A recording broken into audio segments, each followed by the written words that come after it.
Olá pessoal, estamos aqui com mais um encontro, mais um podcast, o Vamos Conversando.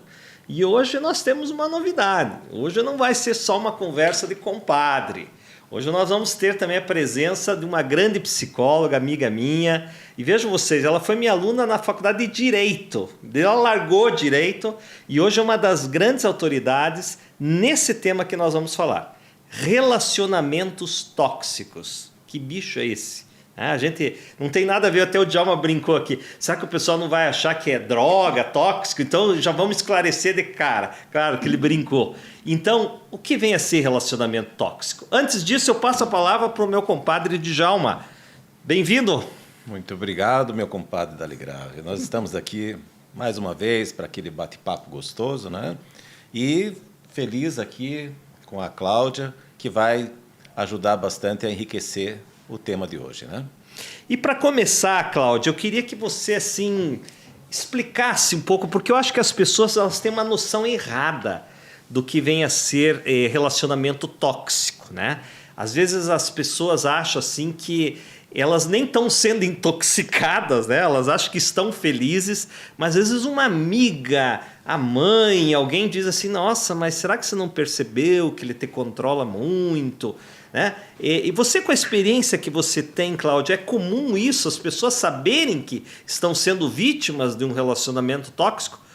Diga lá. O mais comum é a pessoa não saber que ela está num relacionamento tóxico. Demora para ela perceber que ela está.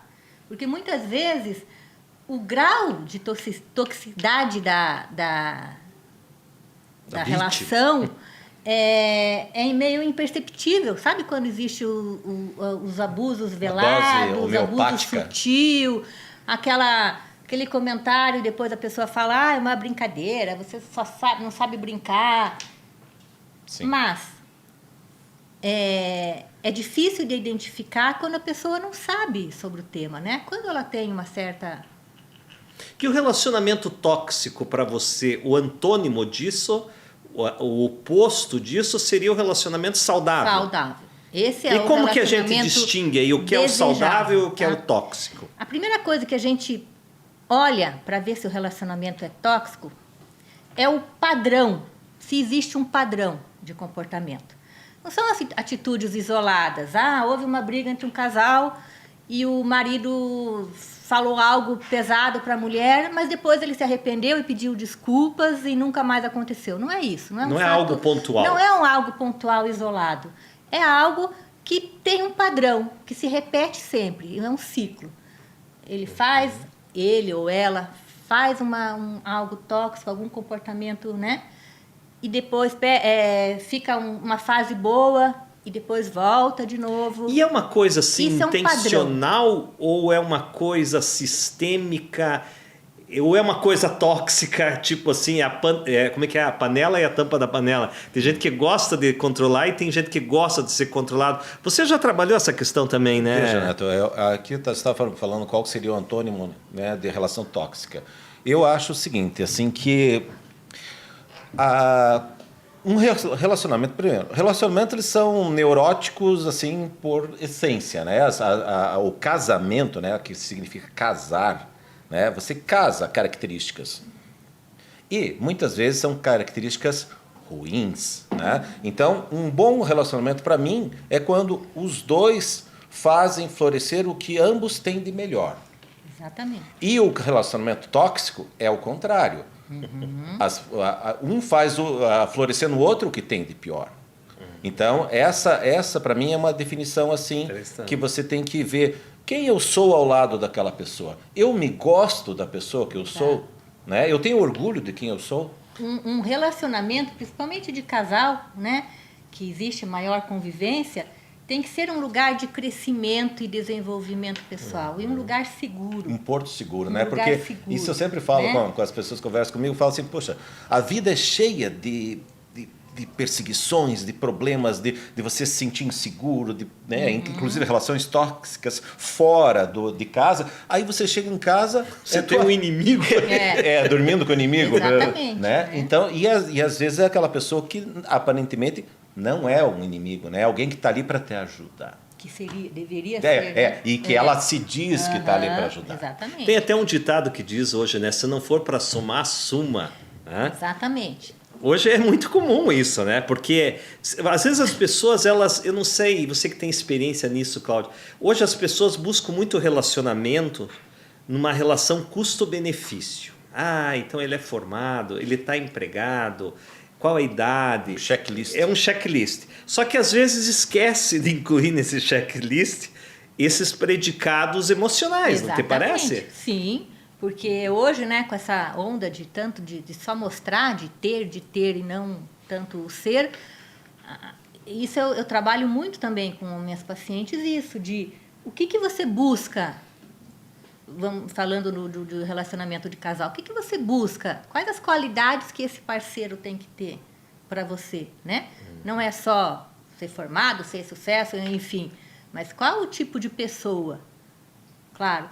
E existem aquelas pessoas que têm uma personalidade dark, uma personalidade sombria. Essas são E eu não sei, mas eu acho que as pessoas às vezes se submetem a esse lado tóxico, que aquele típico é o controlador, né? Que quer controlar a roupa da mulher, os amigos, às vezes não quer nem que ela fale muito com a mãe, enfim. E às vezes me parece que as pessoas aceitam esse lado porque no fundo elas têm medo de ficar sozinha, ou é meio para mostrar, olha, eu tenho meu marido para ir numa festa. Às vezes o marido é um tosco, é agressivo, mas pelo menos ela tem alguém para postar no Instagram, eu tenho meu namorado para ir numa festa. Às vezes o pavor de ficar sozinha ou ter uma imagem de que ninguém a quer, ela meio que concorda. Não, ele é agressivo, ele é tosco, mas eu pelo menos tenho alguém para mostrar. Isso tem procedência, Cláudia? Demais, demais. Mas isso vem já de um fruto de educação, né?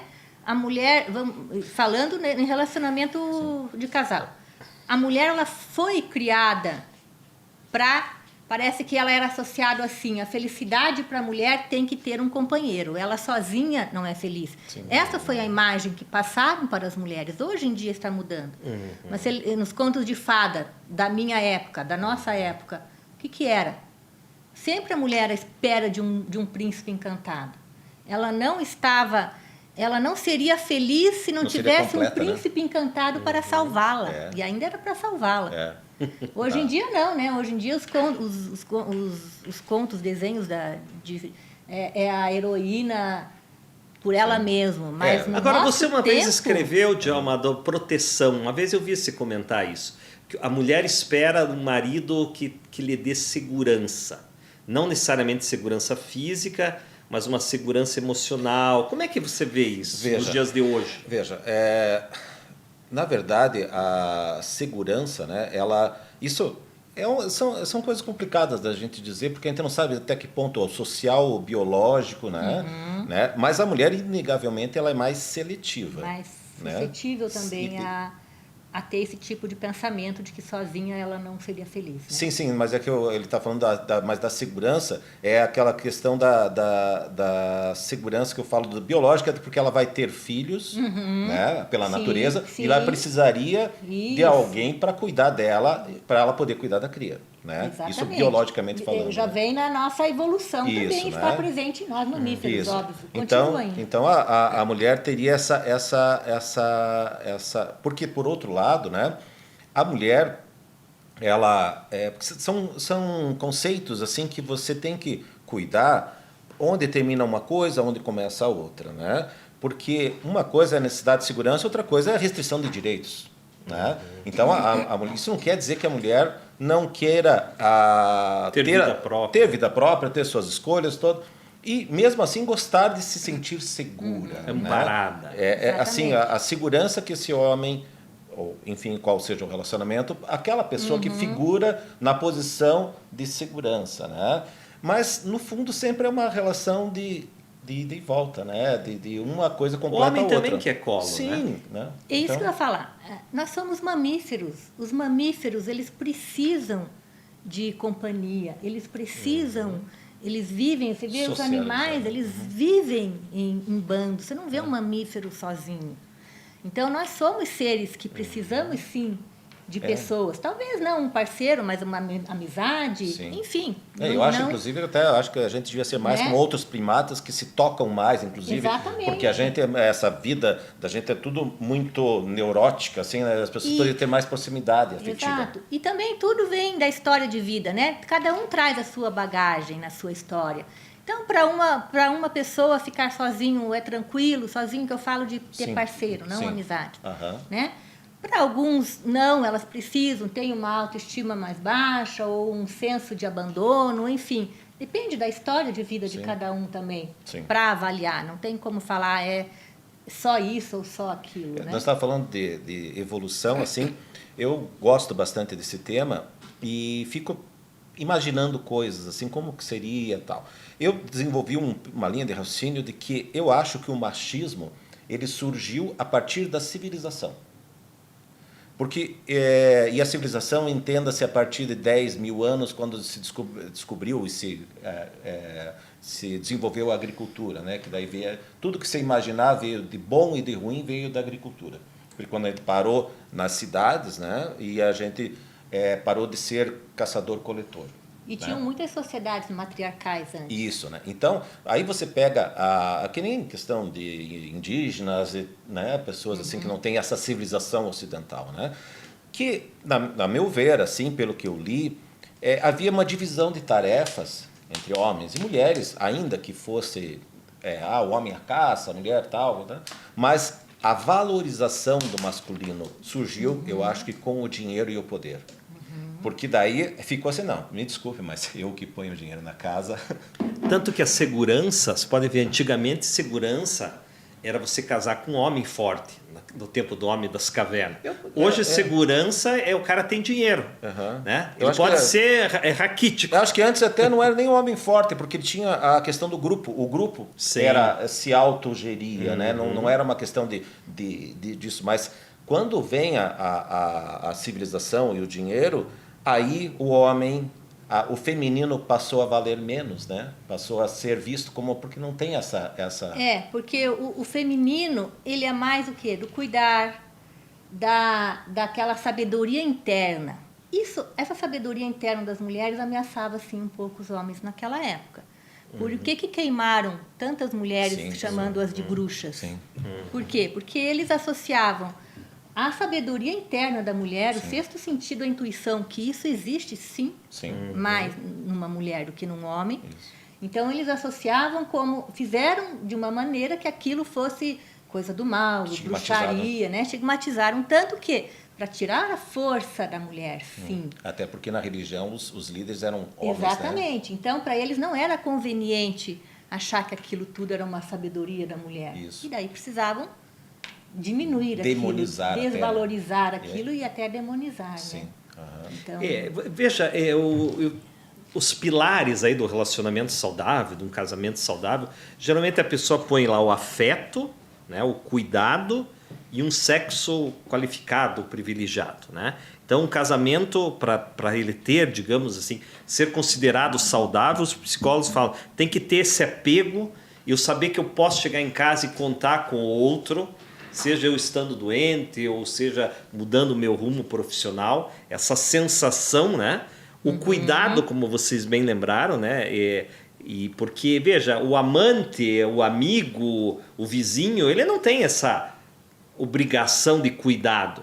Mas o marido e mulher tem essa coisa de vamos um cuidar do outro. A gente vê tão bonito isso quando às vezes o casal já mais velho, né? Tá lá naquela... E o relacionamento tóxico parece que quando desmorona um desses pilares. Claro que esses pilares não são necessariamente, digamos, absolutos, né? A psicologia trabalha com esse tripé. Mas o que é para vocês um relacionamento tóxico que não seja necessariamente marido e mulher, mas vamos dizer entre amigos, entre pai e filho? O Djalma bem lembrou que é quando parece que o que a linha é o que cada um tem de pior, né? Então eu gosto de alguém exibido porque eu sou tímido, então a minha timidez combina com alguém que é exibido. Quer dizer, mas você que tem mais essa experiência, Cláudia, como é que você vê relações tóxicas, por exemplo, no ambiente de trabalho? Então, É muito comum no ambiente de trabalho, mas muito comum mesmo. E geralmente existindo uma hierarquia. Chefes, abusadores e os funcionários tendo que, né? Porque suportar, entre aspas. né? É uma hierarquia não apenas do vínculo de trabalho, mas o empregado teria que se submeter Comentários, aos caprichos, aos comentários daquilo. Aquele sorriso amarelo, né? Que a pessoa fica sem graça. Né? E a gente vê muito isso de chefes desvalorizando o funcionário. Ou então aquele chefe, por exemplo, que quando deu certo, foi só ele que fez. Quando não deu certo, aí toda a equipe é culpada, menos... Sim, então, assim, ele traz para ele, né? O existe, mérito. E isso acaba com a saúde mental dos funcionários. Esgota a pessoa. Esgota a pessoa. A ponto da pessoa sentir pânico. Começou a chegar perto do trabalho ali, ter palpitações. Claro, existe também entre colegas de trabalho, mas o abuso psicológico, né? De desvalorização, de diminuir a outra pessoa, mas a gente vê mais isso entre chefe quando há uma hierarquia. E veja, a gente sempre quando fala em relação tóxica, principalmente no casamento, namoro, geralmente a mulher é vítima, né, estatisticamente. Exato. E aí eu fiz até um estudo lá, a psicanálise, né? Ela diz que tem a ver com o órgão genital, né? Que o homem, o falo do homem e a ausência da mulher, né? E isso já vem numa cultura equivocada que coloca como poder... É uma crença, né? A genitália masculina é o poder, né? A mulher tem a ausência disso, tem o desejo disso. E aí, por essa cultura que o masculino parece que domina, é dominador, claro que hoje a gente sabe que não é também absoluto isso, e o feminino é o submisso. E aí o que acontece? As pessoas se perdem nesse poder e as mulheres acabam se tornando vítimas.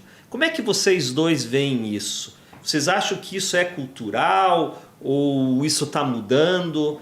Eu acho que, na verdade, personalidades dominadoras e submissas sempre houve. Só que no passado o homem tinha aquele papel, né, de dominador, mas quantas vezes eu vi na minha vida casais que a mulher realmente mandava, mas o homem era a fachada, né? O teu pai vai fazer tal coisa, mas quem mandava na casa era a mulher mesmo, né? Então, nesse aspecto, eu acho que realmente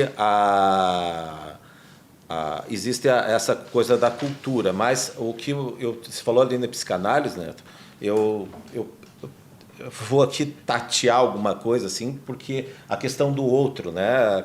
Diz que a gente vive muito em função desse outro, né? E num casamento, quando você coloca esse outro na posição de que ele sabe o que é melhor para você, que ele te supre todas as necessidades e ele te deixa na falta, né? Então você aí surge o abuso, porque a pessoa dá aquele poder pro outro e o outro abusa disso, colocando o outro e a pessoa que recebe tem um gozo dessa falta, né? Porque aquilo acaba definindo ela como pessoa. Meu Deus, se eu ficar sem esse homem, eu não sou nada. Ele é minha referência. Como né? seres faltantes que seríamos, né? Eu vejo um pouco como cultural. Existe, sim, relacionamentos com base no cultural, na cultura, mas existe também um outro fator que eu vejo muito, que daí é em relações a personalidades abusivas, personalidades com fator dark de personalidade, que a gente chama, personalidades sombrias, que são abusadores por natureza. Então, aí, encontra uma vítima vulnerável, e isso, por exemplo, você fala em mulheres, que realmente é o maior número, não que não existem homens. Sim. Mas existem muitas mulheres com traços de personalidade que as tornam vulneráveis a abusadores, como confiança cega, aquela mulher que confia demais antes de conhecer. Tipo, ao contrário do direito... Da presunção, né?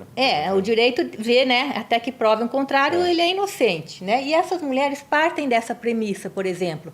Bom, até que me provem contrário, eu confio Porque nele. todo mundo já viu, né? que... Até que me provem contrário, E a ele não fez pessoa tá nada lá para na mim, presunção dela. eu estou confiando nele.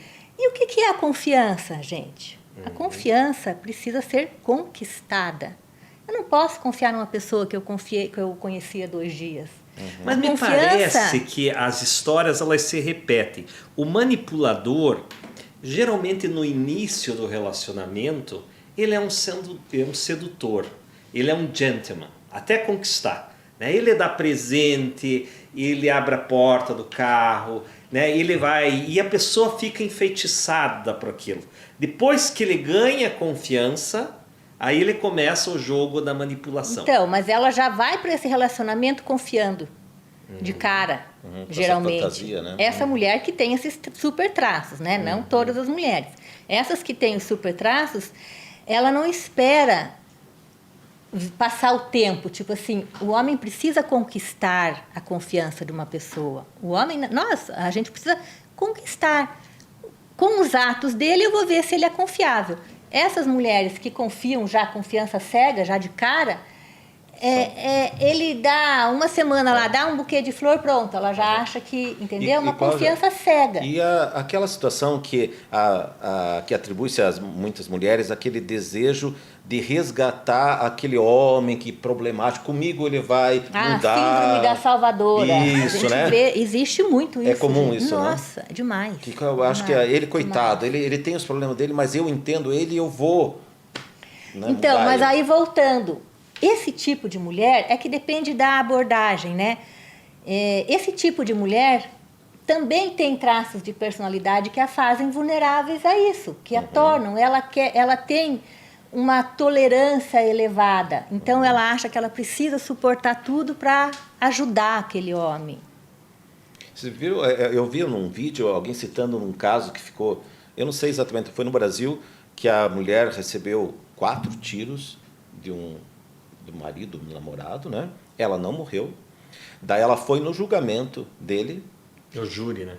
Daí ela pediu para chegar perto dele, o juiz falou que, não sei o que, mas daí ela pediu falou, eu posso beijar ele? Aí ele falou, não, isso a senhora não pode fazer, ela desobedeceu, o juiz beijou ele na boca. Eu errei. E disse que ele já pagou pelo crime, a culpa foi minha.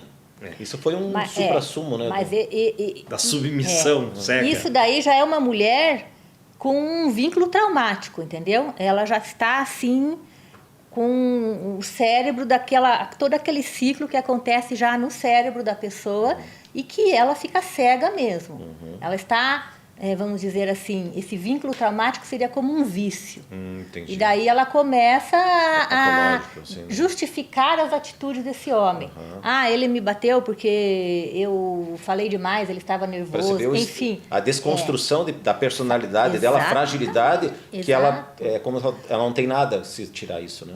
Porque mas eu acho que aí também é uma questão de baixa autoestima, né? Porque a pessoa que se valoriza, ela tem um limite que ela diz, não, aí já não, aí não vou mais tolerar isso. Então existe uma cegueira, tanto que a psicologia fala em negação, projeção, né? Primeiro eu nego, depois eu projeto, né? Mas eu acho que a terapia, ela elucida, né? Porque ela faz justamente você desvendar um pouco, você diz, olha, você está sendo abusada nesse relacionamento, né? Porque muitas vezes a pessoa, ela parece que quer alimentar aquela imagem que ela idealizou do dominador. Não, meu marido é o máximo, porque ela adora aquela imagem. Meu marido é o máximo, meu casamento eu estou feliz. Então ela vai nas redes sociais, parece que ela está dizendo para ela mesma, eu estou feliz, eu tenho uma vida boa. Mas parece que ela não quer desconstruir essa imagem. É a resistência, isso a gente encontra na prática. É a resistência que a mulher tem para lidar com aquilo que ela não quer lidar. Então, por exemplo, se ela admitir que ela está num relacionamento abusivo, tóxico, ela teria que desconstruir todo aquele sonho, enfim. Então, ela é uma resistência dela de enxergar. Mas a neurociência explica isso através de mecanismos que acontecem em relacionamentos abusivos. Não é simplesmente aquela projeção dela emocionalmente, vamos dizer. Existem fatores no cérebro dela que a gente chama de dissonância cognitiva, que a fazem querer não olhar as coisas como elas são. Porque ela fica numa dicotomia de pensamento. Uma hora ele é bom, outra hora ele é mau, que é o que um abusador faz.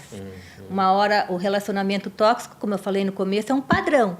Tem o padrão, a parte boa, depois a ruim, a boa, depois a ruim, é um ciclo, né?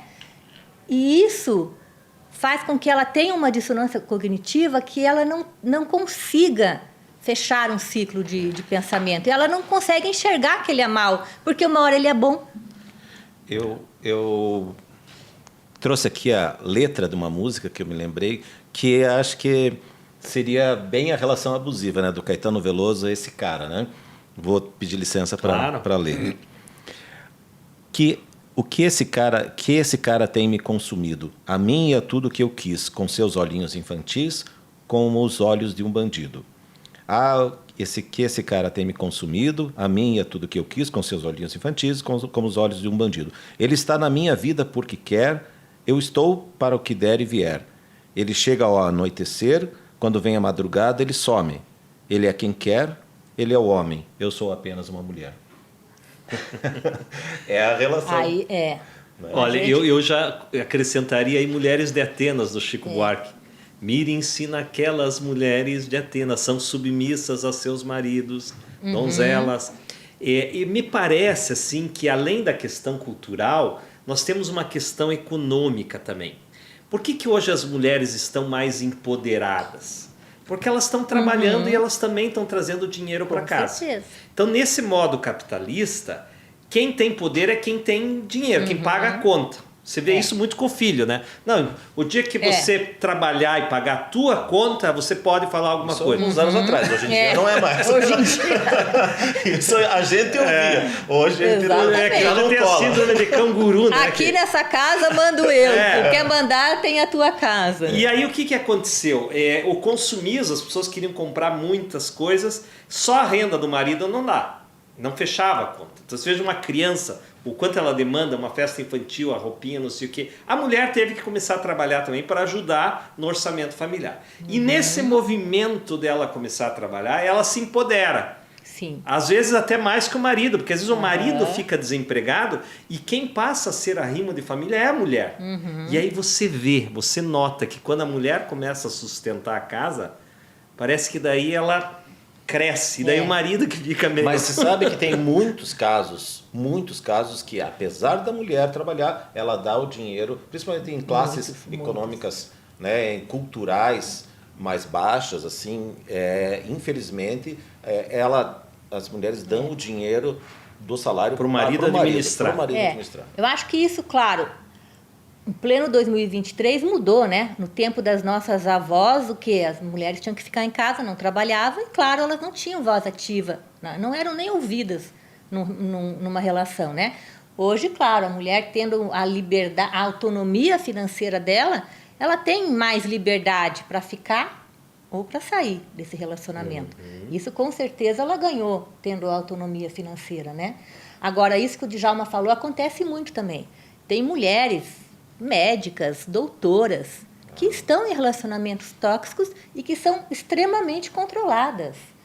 Daquela de ela dar o salário dela e ela não tem autonomia nem para gerir o próprio salário. E sabe que às vezes tem um conteúdo religioso aí também. Inclusive, você está trazendo existe muito cultural, isso. Pessoas com nível cultural... Com certeza. Eu falo da minha experiência profissional, de atender pacientes. Nossa. Médicas, doutoras, e que estão num relacionamento que não conseguem sair. E que não tem voz nenhuma, são de sucesso, cirurgiãs. E tem um conteúdo religioso aí, porque na Bíblia tem uma parte, eu acho que é no livro de Efésios, né, uma carta de Paulo a Efésios, que fala que mulheres sejam submissas aos seus maridos. E os maridões se apegam muito nesse versículo. Olha aí, a própria Bíblia está dizendo... A própria igreja... eu sou cabeça do lar. Né? Exatamente. Só que esse versículo, ele diz assim... Homens, amem suas mulheres como amam os seus próprios corpos. Mulheres, sejam submissas aos maridos. minha mãe, que daí a minha mãe gosta de defender esse versículo, ela fala assim, não, meu filho, mas veja, é tudo num projeto de amor. Você se submissa a um homem amoroso que ama e cuida de uma mulher é muito bom, gratificante. O duro é você ser submissa a um homem tosco, que trata a mulher com menoscabo. Como é que vocês veem isso?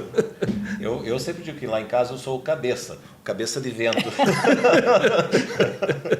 Não, mas Mas eu acho pode falar, o que a gente não pode esquecer, eu acho, de quando fala em relacionamentos tóxicos e saudáveis é isso. Num relacionamento saudável existe a igualdade. Não existe um que manda e o outro às vezes são submete. Funções diferentes, mas não hierarquia. Exatamente. Né? Porque tem habilidades diferentes. Exato. Né? Então, não pode existir poder vindo de um lado só. Então, existe um equilíbrio. Uma relação saudável é equilibrada. Eu sou péssimo com contas. Né? Então, o caixa é a minha mulher, a minha esposa que faz. E porque ela faz melhor que eu. E não é porque ela exatamente, manda mas nisso, ninguém né? manda. Mas a decisão é em conjunto. Exato. Mas o operacional, né? Então, são várias as características dentro de um casal que vão naturalmente. Agora, o problema é quando é imposto, né? Sim. Não, isso daqui eu mando. Isso, e muitas religiões ainda... machistas. São exato. patriarcais, né? Patriarcais. Que daí colocam isso para a mulher, fazendo às vezes até que ela aceite até maus tratos, porque o homem é o cabeça do casal, porque a mulher tem que se submeter. Sim. E eu acredito, sinceramente, como cristã que sou, que não foi essa a intenção colocada na Bíblia. Por quê? É um plano de amor, de respeito. Deus não quer que mulher nenhuma sofra, que ninguém, nem homem nem mulher. Agora, então, eu quero botar como é que é uma lenha na fogueira? Uma lenha na fogueira. Eu sou agnóstico ateu, né? Enfim, nem gosto de me rotular nesse aspecto. Eu acho que eu tinha... vendo sobre relação tóxica, acho que Deus age como uma relação tóxica para a humanidade. Por quê? Por quê? Primeiro mandamento, ama a Deus sobre todas as coisas. Já dá uma... Primeiro, você não tem outra opção.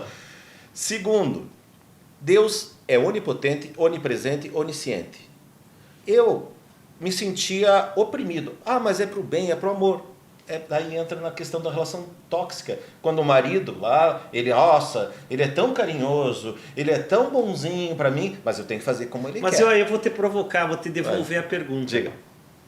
Você não acha que o ateu, no fundo, é prepotente, que não consegue admitir que acima dele possa existir alguém superior? Porque Deus se coloca numa posição superior. Que nem você falou, ele é prepotente, ele é tóxico. Mas eu vou devolver. Será que eu resistir a essa ideia de que há alguém superior a mim não fere a minha prepotência, o meu egoísmo? De forma alguma. Essa questão eu já me debati muitos anos atrás, porque para mim a vida humana vale a mesma coisa que uma barata.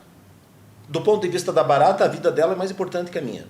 Então, eu não me vejo como um ser especial, criar... Aliás, eu acho que essa daí é uma arrogância da crença de achar que Deus fez a semelhança dele. Então, no fundo, nós somos um pouco Deus.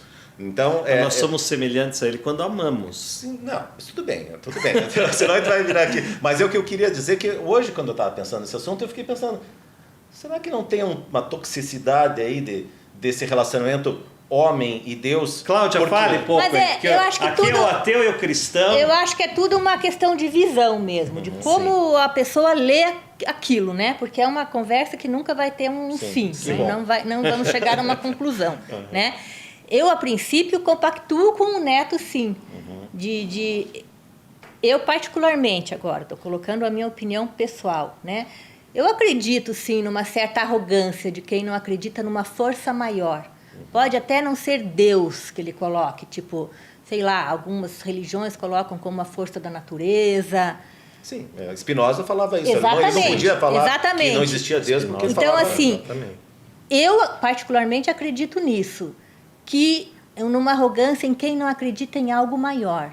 Não precisa ser nominado Deus. Pode assim chamar... como Freud diz que nós somos infantis, que acreditar em Deus é fazer o papel do pai, já que eu não tenho pai, porque eu cresci, então põe Deus aí fazendo, o Freud fala isso, mal-estar na Ou civilização. eu gosto muito da frase do Jung que diz, invocado ou não, Deus está presente. Acredite ou não, Ele está presente. Então, eu que defendo essa... Mas eu quero mudar de assunto aqui. Nós vamos ficar falando muito. Daí a gente quero vai ter trazer aqui, podcast aí. Eu só quis dizer porque realmente podcast. eu me senti nessa posição quando eu trouxe esse assunto aqui. Mas tem a ver, porque sim. eu me senti assim... Dependendo da leitura... Isso, porque achei que havia similitudes entre o conceito de uma relação tóxica e a relação homem e Deus. Mas, como eu disse, também eu não quero rotular ninguém de nada e dizer que alguém está certo ou quem está errado, cada um. Eu só falei a minha visão. Mas veja, o Aristóteles falava, né, quando ele escreveu um livro para o filho dele, Ética a Nicômaco, ele dizia que a virtude está no meio termo. Você não tem nem que ser uma pessoa muito corajosa e nem um covarde, senão você vai se dar mal. Nem um pródigo gastador de dinheiro e nem um sovina. Então ele sempre fala. E me parece que relação tóxica passa por aí. Veja, tem um médico alemão no século XVI, Paracelso, ele diz assim, que a diferença entre o remédio e o veneno é a dose. Então o remédio, numa dose muito grande, ele vira um veneno.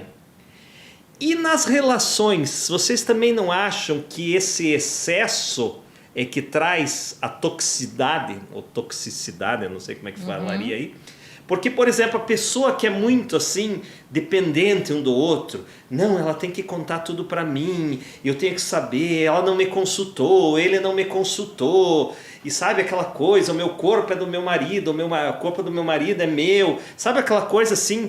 Eu conheci muitos casais que eram assim, de uma hora para outra se separaram, eu falei, meu Deus, eu não acredito, era uma fachada. Então a pergunta que eu faço para vocês é o seguinte, o excesso, até de amor, de elogios, não é um relacionamento tóxico? Mas, Neto, outro principal fator para a gente distinguir um relacionamento tóxico e saudável é o quê? No relacionamento saudável, cada um tem a tua individualidade preservada. Com respeito, com consideração com a outra pessoa, enfim, com toda aquela base que um relacionamento precisa, mas ele tem a sua individualidade. Tá? Não precisa não sufocar a outra pessoa que ela não possa respirar. Que aí sai daquele padrão que a gente entende um relacionamento saudável, um equilíbrio entre o dar e o receber. Eu dou, mas eu recebo. Agora, aquele que sufoca, que ele dá demais, o outro às vezes se sente em dívida. Que ele às vezes não consegue. Eu não vou... Ele acaba, às vezes, ele ou ela... traindo, por quê? Porque o sentimento dele de dívida é tanto que ele não suporta e vai acabar acontecendo aquilo mesmo. Eu fico pensando aqui, quando nós estamos falando, também em relação à relação pais e filhos. Veja que nós estamos numa fase da vida aqui da humanidade em que culturalmente os pais fazem tudo, né? Os pais helicópteros, né? Que estão sempre em cima, né? E isso é um disfarce do controle, né? É um disfarce do domínio, porque quando você supre as necessidades do teu filho, ele passa a depender de você de uma forma em que você, nossa, eu sou tão bom para ele, né? Eu sou tão uma boa mãe, eu sou tão bom pai, e que você não deixa ele sentir, e ele não tem a possibilidade do crescimento. Exatamente. Né? Como você vê quer isso? Ver, só pegando um gancho, quer ver um exemplo bem claro isso? Tem mães, geralmente mães que não trabalham, e a sua função é cuidar dos filhos.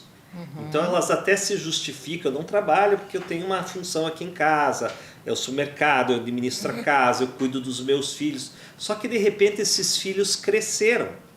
Aí o que essa mãe faz? Ela começa a infantilizar esses filhos, porque ela sabe que enquanto eles forem infantilizados, se justifica a função dela. A partir do momento que esses filhos se tornarem adultos, ela vai entrar em choque, dizer, poxa, qual que é a minha função agora? Sim, e porque eu sempre fui a mãe, eu Exatamente. perdi. Não acontece isso, Paulo? Acontece muito como isso. suborno, né? Na verdade, acaba sendo suborno. E fica tóxico. Porque se você não der você dá tudo para ele, né? Para que ele vai sair de casa? Sim. Né? Existe muito isso na prática de famílias tóxicas, que daí o filho, a filha se sente na obrigação porque aquele pai ou aquela mãe faz manipulação, culpa, por exemplo, incute uma culpa, eu fiz tudo por você e agora você vai me deixar. O filho não cresce. Eu fiz tudo, né? Então, assim, o filho não cresce. Mas, às vezes, ele ainda, além de não crescer, ele sofre com aquele sentimento de culpa que é incutido. Porque quando ele quer crescer, ele se sente culpado. Por quê? Daí, Você né? veja como é igual aquela relação que você falou entre marido e mulher. Exatamente. Da culpa, né? Porque, nossa, é tão boa para mim, né? Isso. E, às vezes, a mãe e o pai nem fazem com maldade. Não é aquele narcisista que quer machucar. Às vezes, não. Às vezes é por causa disso, como o Neto falou. Como ela não se sente mais útil, tipo, se eu não infantilizar meu filho... Qual a minha utilidade? Mãe, porque né? ela Ou era só mãe, não né? Não é mulher, não é. Aí o que precisaria? Ela trabalhar isso nela e ver outras, porque ela colocou a vida dela só num cesto. Energia, né? Só num cesto. Você né? falou em narcisista, né? Veja, essa expressão vem da mitologia grega, né? Narciso. Narciso era um sujeito extremamente bonito, jovem, que seduzia homens, mulheres com a sua própria beleza. E daí um oráculo disse, olha, ele só não pode se contemplar muito, senão ele vai ser amaldiçoado. E um dia ele estava no rio, e o reflexo, né, da imagem dele no rio, ele se apaixona por ele mesmo e diz, nossa, que homem lindo. Era ele mesmo, a imagem dele refletida na água do rio. E aí a gente vê, então, a psicologia se apropria, né, dessa mitologia para dizer, o sujeito narcisista, que é aquele sujeito que se adora, né? Eu sou bonito, eu sou rico, eu sei tudo, quer ser o centro das atenções. E será que não é esse o perfil recorrente do dominador nas relações tóxicas? Seja um chefe narcisista, Djalma traz bem, o pai narcisista, parece que não quer que o filho cresça, quer sempre ser ele o poderoso, né? O marido. O que você me diz do narcisismo? É uma doença, um transtorno? O que é? Então, o narcisismo é uma característica, tá? Uma característica. A psicanálise usa muito nesse lado de não transtorno, de características. Hoje, por exemplo, nessa sociedade que as pessoas precisam se mostrar, então seria uma sociedade muito narcísica, né? Eu trabalho muito com o transtorno também. Então existe sim como característica e muitas pessoas têm traços narcísicos, sim. O narcisismo entra naquele fator dark de personalidade também como característica. Então, existe o narcisismo como característica de personalidade e existe o narcisismo como transtorno de personalidade. Tá? Aí ele chama transtorno de personalidade narcisista. São coisas diferentes? São. E tem cura, São tratamento? Coisas diferentes, entre aspas. Tem muitas parecidos, mas o transtorno é visto aquilo, algo na personalidade que a pessoa não vai se curar. Quem tem um transtorno de personalidade narcisista não vai se curar, porque já houve algo na base, na estrutura da personalidade dele. Então, é a forma como ele sente, como ele se relaciona, como ele vê o mundo e como ele se comporta. Tá? Mas aí ele tem um ego muito baixo, muito frágil. Ele tem um ego muito frágil, aquele senso de superioridade que ele externa, que ele faz, isso é uma máscara. Na verdade, ele se sente um lixo. Sim.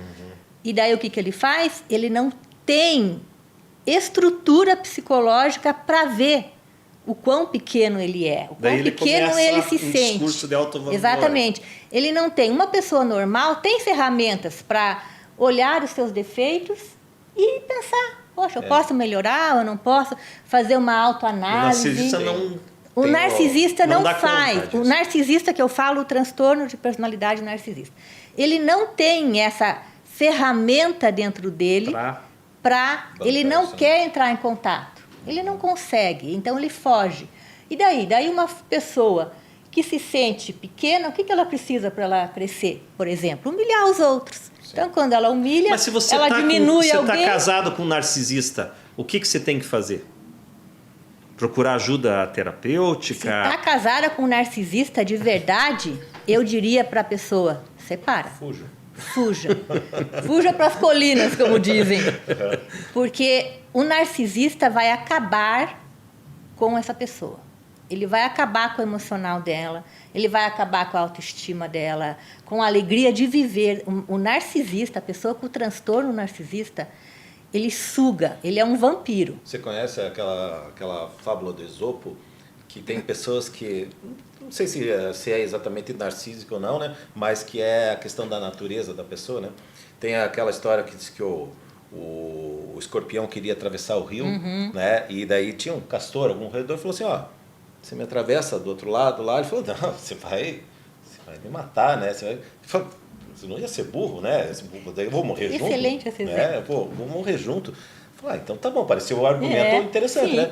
Antes que estava na metade da travessia, ele sente um calor assim nas costas dele, daqui a pouco ele olha o ferrão do escorpião nas costas dele. Falou, mas por que se fez isso? A gente vai morrer nós dois. Ele, eu não posso evitar, é da minha natureza. É perfeito esse exemplo, Djalma, perfeito. Entendeu? Como quem diz, eu vou sempre... Ele é a natureza dele, ele não consegue ser diferente. Primeiro, ele não quer ser diferente. Ele não quer, porque ele vê vantagem daquele jeito. Né? E vocês acham que os opostos se atraem? Por que eu estou perguntando isso? Porque geralmente nessas relações tóxicas, pegando o primeiro conceito que o Djalma traz para nós, é a tampa da panela do lado ruim, né? Pega a neurose ruim de um com a neurose ruim do outro e casa.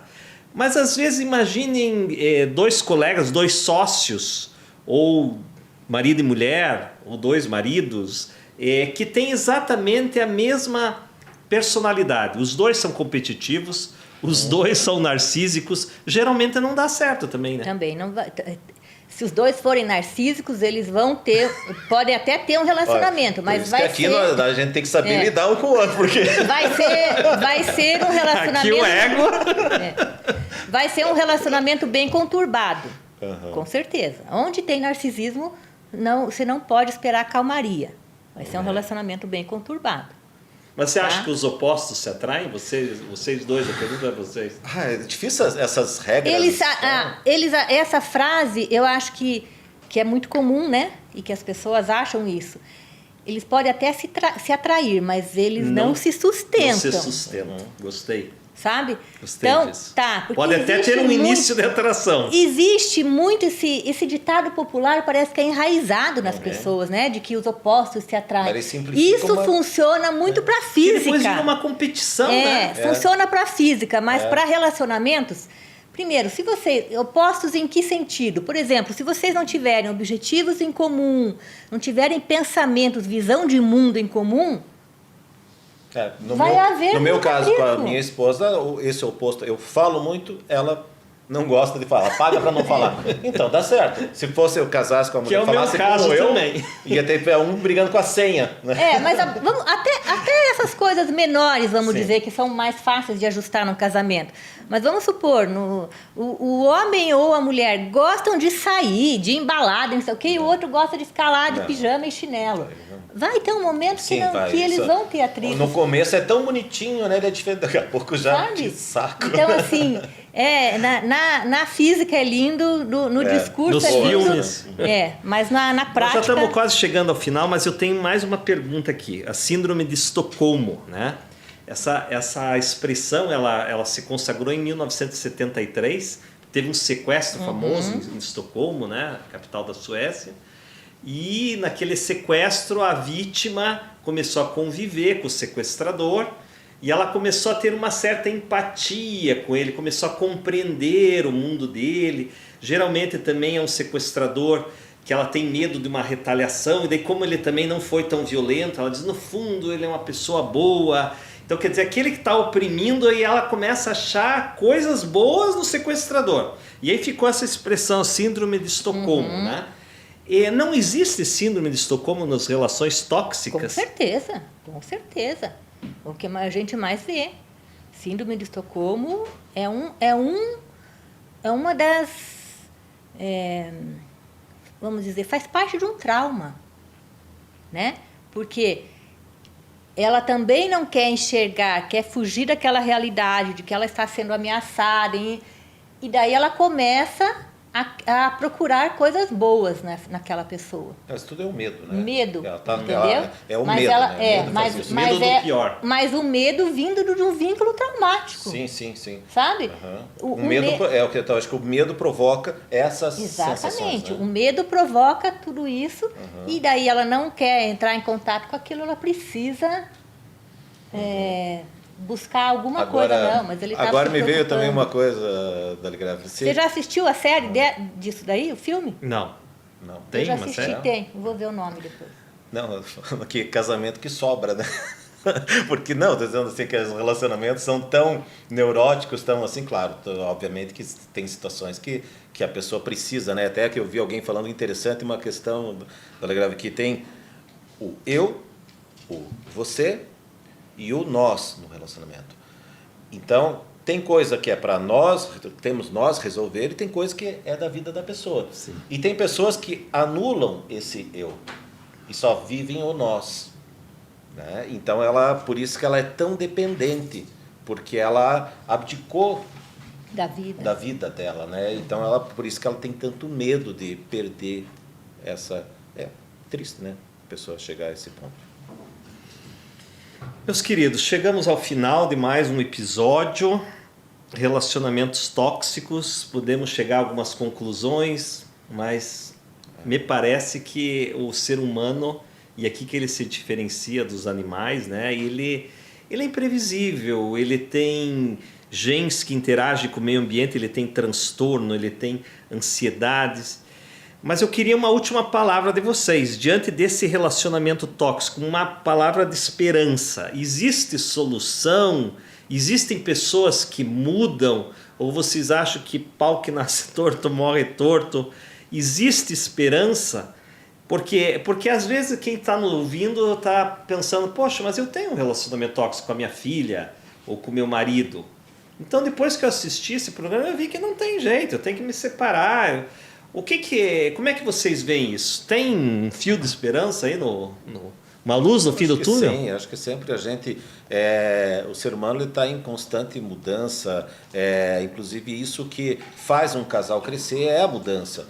E, infelizmente, às vezes, um não muda, né? Um não quer mudar, e daí alguém tem que tomar uma atitude. Eu acho que é assim, você busca sempre a felicidade tua e do outro, vivendo assim com muito cuidado com o outro, mas chega uma hora que a pessoa precisa evoluir, seja sozinha ou com a outra pessoa, mas ela precisa, porque senão ficar parado não vai dar. Eu diria, como frase, como para qualquer pessoa, jamais, nunca machucar a dignidade de ninguém. E jamais permitir que a sua dignidade seja machucada. Jamais se humilhar. Então, claro, há soluções para relacionamentos tóxicos, dependendo do nível, sim. Se for com um narcisista, não. Com um transtorno, com alguém de transtorno de personalidade, não. Mas, dependendo da pessoa, as pessoas podem mudar. Agora, eu acho que a principal para as pessoas não permanecerem em lugares insalubres. Tem um autor que eu gosto muito, o João Garriga, ele diz: quando 1 mais 1 soma menos que 2, é insalubre. Boa. Então, é hora de a gente olhar e ver, poxa, eu estou com a minha dignidade machucada? Por que permanecer num lugar que eu não sou bem tratada? Então, qualquer pessoa, seja relação de emprego, de amoroso, de amizade, por que permanecer num lugar que eu não seja bem tratada, bem tratado? E assim nós encerramos. Eu quero dizer que a doutora Cláudia Carvalho, ela é psicóloga. Qual que é teu Instagram? Cláudia Carvalho Psi. Psi de psicóloga. Isso. E nós temos o nosso mentor aqui, o Djalma Mentor, que também, qual que é o teu Instagram? @Djalma Filho Mentor. E temos o meu também, da Legrave Underline Neto. Qual que é o teu? Eu sei lá, eu tô tentando me achar aí. O meu teu, Instagram, isso? O Instagram é Dalegrave Underline Neto. Mas o que eu sou, já não... aí já dá outro episódio. Metamorfose ambulante. Metamorfose. Obrigado pela companhia de vocês e até a próxima. Vamos conversando. E obrigado, Cláudia. Vamos conversando, Obrigada. Djalma.